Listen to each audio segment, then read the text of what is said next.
What up? What's going on? It's Mercury in the house. I have a new camera woman now. I have Eve. Say what up, Eve. What's going on, people? Yeah, that's right. So, I'm chilling. I got the, Transformers and Cobra, the Decepticons Cobra logo on my shirt. Don't get mad at it. What can you do? Anyway, we are here with emoniFela. Am I saying that correctly? Yeah, emoniFela. Peace. Let's just go ahead and get right into it. What's your story? I'm from D.C., Washington, D.C. I consider myself a bi-coastal child. I mean, my dad's from L.A., so I grew up on both coasts and kind of was exposed to music and culture in both hemispheres, both areas. I mean, both of my parents are in the industry. My dad manages a producer that you guys may be very familiar with, named Timberland. My mom is a songwriter. She did some writing back in the day for a lot of the sisters that were coming out in the 90s. I've been doing this since, probably since I was like 13. I'm still pretty young. I'm still a baby. And in a nutshell, I just got started, watching my mom as a songwriter, and imitating that in a combination of poetry, in a combination of DJing, and just kind of having all the art forms mashed together.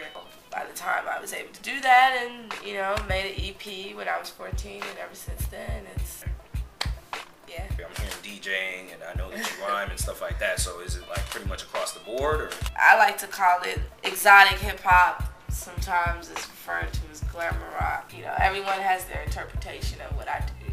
I don't necessarily know how to identify it into one thing, but my primary focus is emceeing, is singing, is composing, is writing, just making music. But I do everything else as well. I dip and dabble. You might see me in the poetry scene. You might see me DJing the after party to my show. So the true Gemini that she is, just like me.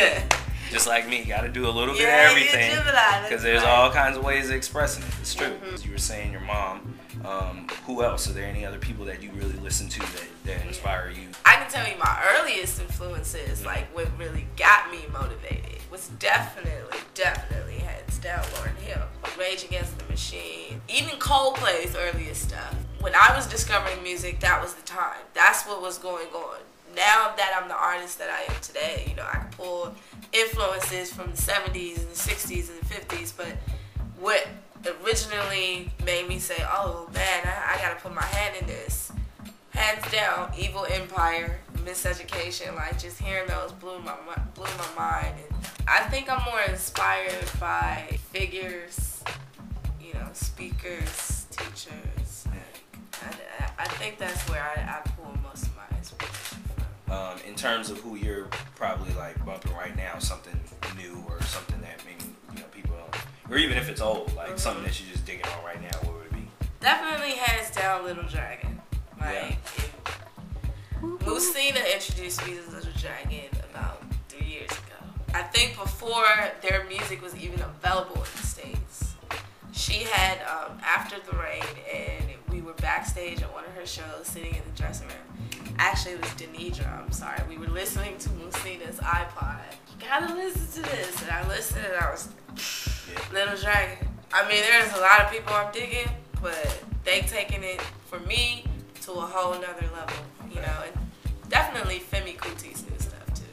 I noticed that there's also, at least from what I've seen, or I've gathered, a pretty large, African influence that you're throwing back to, or something that you're paying homage to, just even within your name. Now, is that just your artist name, or is that kind of the Fela Kuti thing? Is that kind of something that is influenced, or is that just a... Nah, definitely, hands down, a part of my y'all. As one who grew up in an African American city predominantly, and just culture everywhere around me, I stand for not only his movement, but just the spirit of it. I don't necessarily make Afrobeat music. It is an influence. You can hear it in my music, but I wouldn't be considered an Afrobeat artist. So here's a brother who ran for president, has the government of Nigeria, hunting him down at his small studio, 700 soldiers. And, I may be misquoting however many hundred soldiers there were, but the fact is, they threw his mom out of a window. because he's telling the people and encouraging them to rebel and to educate and to stand up. And ultimately, that is like one of the biggest principles of me as a person, as an artist, as a humanitarian. There's a whole another, activist side of me. And I want to be able to bridge the worlds. And Fela was one who incorporated many things in his performance. All kind of dancers. And he never played with trained musicians. I mean, just his songs are 14 minutes long. Like, he was one to test the limits. And I think just for me to be able to look up to that, essentially not saying I want to be him, but that I want to have that same greatness and that same impact. Yeah. Maybe in my lifetime I won't be able to get to do it on the world, maybe so, but at least a community of people, it's important to me, so. Feel that.